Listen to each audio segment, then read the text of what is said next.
Malden at the diner or something over there on 60. Yeah. And this right-wing guy was just going on and this. Oh, that's right. And I got right into it.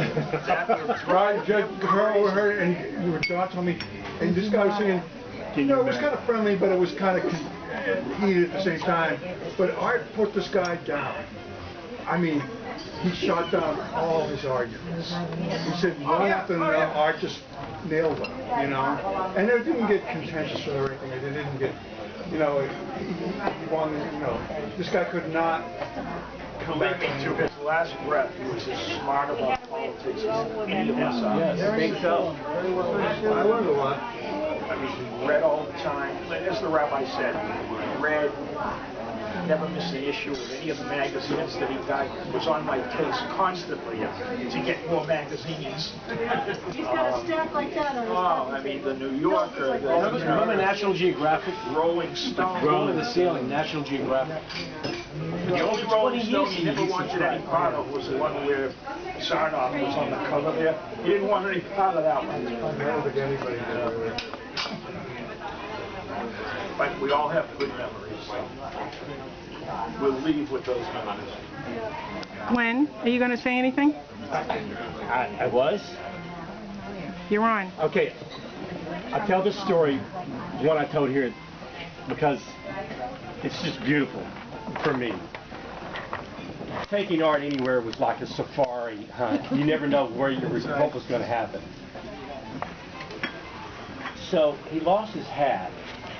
And had to take him to Walmart in Glen because that's where he wanted to go. So that was the first really, you know, thing that I didn't want to hear. But I got him in Walmart and lost him because he was rolling around in the men's rack section, and he I just lost him. And it was all torn up in it anyway. It was wintertime.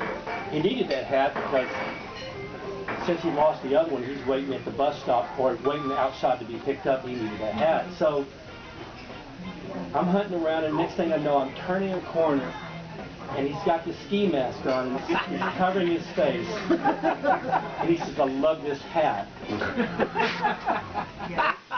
And so I said, "Well, yeah. Are you sure?" I mean, I showed him a couple more, but he really didn't deviate. So we check out, and the moment we leave the register aisle, he has the hat on. And we're leaving Walmart, and people are coming in.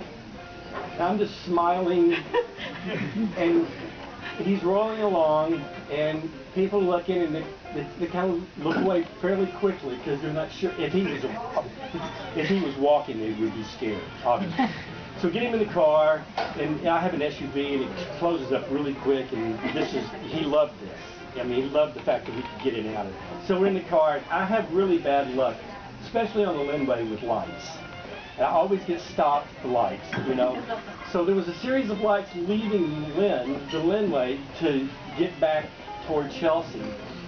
And I realized what was happening, and I started cruising really slow to each light. And I was on the inside lane, the median lane, and so Art was sitting in the passenger seat with the hat on, all the way down.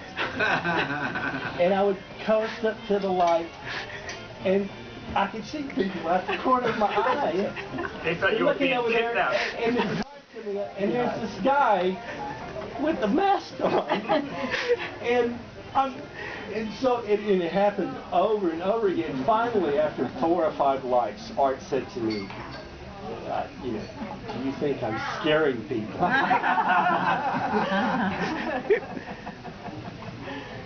That's just what it was like with him. When you took him places, he would just,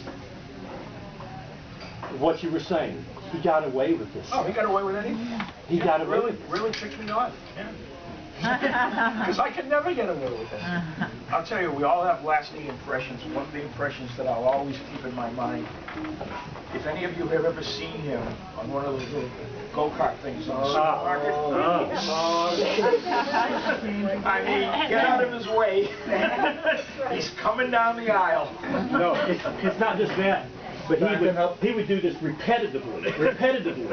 He would go to the end of the aisle, and this was at 11 o'clock at night. He'd go to the end of the aisle, and then he would recognize that he forgot something down the aisle. Not that he turned his buggy around. He put it in reverse. He would go all the way back down the aisle. Now, I don't know if you know those buggies, but they beep when they go in reverse.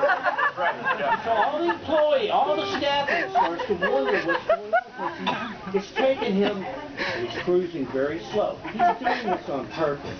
He's going very slow and beeping all the way down the aisle. So all the staff's coming out trying to figure out what's going on. And he would do this more than once on every shopping occasion.